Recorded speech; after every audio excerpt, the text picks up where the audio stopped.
Assalamualaikum warahmatullahi wabarakatuh. Saya Siti Zahra, NIM 19042185.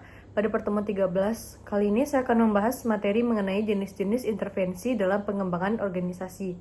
Yang pertama ada T-Group. Sensitivity Training merupakan teknik perkembangan organisasi yang pertama diperkenalkan dan yang paling sering digunakan. Teknik ini sering juga disebut T-Group atau Training Group. Grup di sini berarti peserta terdiri dari 6-10 orang. Latihan kepekaan merupakan latihan dalam kelompok, oleh karena itu dinamakan metode T-Group. Dalam metode ini dimaksud kepekaan adalah kepekaan terhadap diri sendiri dan hubungan dengan orang lain. Metode ini berlandaskan berdasarkan anggapan bahwa kesulitan berprestasi disebabkan oleh adanya persoalan emosional dari kelompok orang-orang yang harus mencapai tujuan. Selanjutnya ada coaching. Coaching dapat dilihat sebagai bentuk khusus dari pengembangan organisasi yang difokuskan pada menggunakan prinsip-prinsip ilmu perilaku diterapkan untuk meningkatkan kapasitas dan efektivitas individu sebagai lawan kelompok atau organisasi. Ini salah satu daerah yang paling cepat berkembang dari praktik pengembangan organisasi. Coaching juga melibatkan bekerja dengan anggota organisasi, biasanya manajer dan eksekutif secara teratur untuk membantu mereka memperjelas tujuan mereka, berurusan dengan potensi batu sandungan, dan meningkatkan kinerja mereka. Intervensi ini sangat pribadi dan umumnya melibatkan hubungan satu-satu antara praktisi pengembangan organisasi dan klien. Hampir setiap intervensi pengembangan organisasi melibatkan beberapa coaching. Tujuan coaching yaitu membantu seorang eksekutif untuk lebih efektif menjalankan beberapa transisi seperti integrasi merger atau perampingan, mengatasi masalah kinerja atau mengembangkan keterampilan perilaku baru sebagai bagian dari program pengembangan kepemimpinan. Dalam kasus apapun, coaching sering bingung dengan terapi. Sebagian besar pendekatan coaching mengakui bahwa coaching tidak terapi, sementara kedua coaching dan terapi fokus pada pengembangan pribadi. Coaching mengasumsikan bahwa klien sehat daripada menderita beberapa patologi. Coaching juga terutama masa depan dan tindakan berorientasi daripada berfokus pada masa lalu, seperti banyak model terapi. Selanjutnya ada mentoring.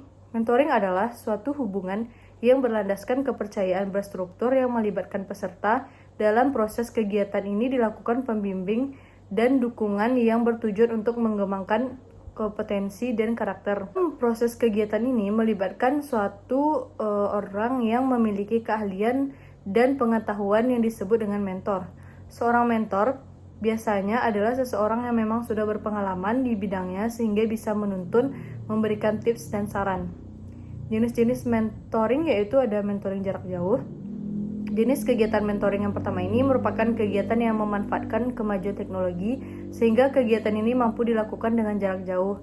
Kegiatan mentoring ini dilakukan dengan bantuan perangkat lunak berbasis daring seperti Zoom atau Google Meet. Selanjutnya ada mentoring kelompok, yaitu jenis mentoring kelompok akan membutuhkan satu orang mentor dan beberapa peserta.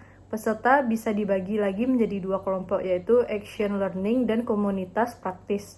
Action learning adalah sebuah kelompok yang dibentuk agar bisa menyelesaikan suatu masalah. Sedangkan komunitas praktis adalah gabungan dari dua kelompok yang ditujukan untuk menyelesaikan suatu masalah yang ada. Selanjutnya ada kegiatan mentoring antar karyawan. Jenis kegiatan mentoring ini biasa dilakukan oleh HRD dalam suatu perusahaan yang pesertanya diisi oleh para karyawan. Pada kegiatan ini, perusahaan menganggap para karyawan memiliki kemampuan dan kompetensi yang sama. Tujuan diadakannya mentoring antar karyawan adalah agar setiap karyawan memiliki tingkat kompetensi dan kemampuan yang sama dalam menjalankan tugas pekerjaan untuk mencapai target perusahaan. Selanjutnya ada mentoring organisasi. Jenis kegiatan mentoring organisasi yang biasa kita temui di dalam perguruan tinggi banyak yang dilakukan dengan metode studi kasus. Di mentoring yang berada di dalam perguruan tinggi, kegiatan mentoring dapat terjadi di lingkungan bisnis. Tujuan utama dilakukan kegiatan mentoring organisasi ini yaitu untuk membantu dan mengembangkan organisasi itu tersebut. Adapun manfaat dari mentoring, yang pertama mendapatkan pengarahan dan pengalaman dari mentor yang bertujuan untuk mengembangkan kompetensi dan kemampuan. Yang kedua, meningkatkan kinerja dan motivasi. Yang ketiga, memiliki keahlian baru yang dapat digunakan di tempat lain. Yang keempat, mendapat peluang untuk jenjang karir yang lebih luas. Yang kelima, melatih pola pikir dan problem solving yang baru. Yang keenam, memperluas jaringan. Selanjutnya ada pengembangan kepemimpinan. Intervensi pengembangan manajemen dan kepemimpinan adalah salah satu intervensi OD paling populer saat ini.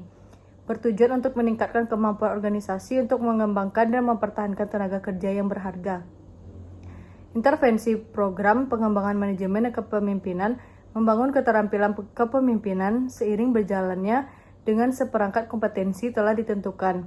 Manajer dan pimpinan atau pemimpin dalam suatu garis yang sama dinilai diyakini penting untuk membantu keberhasilan organisasi yang membantu menjalankan agenda perubahan strategis. Demikianlah materi pertemuan 13. Mohon maaf jika ada kesalahan. Assalamualaikum warahmatullahi wabarakatuh.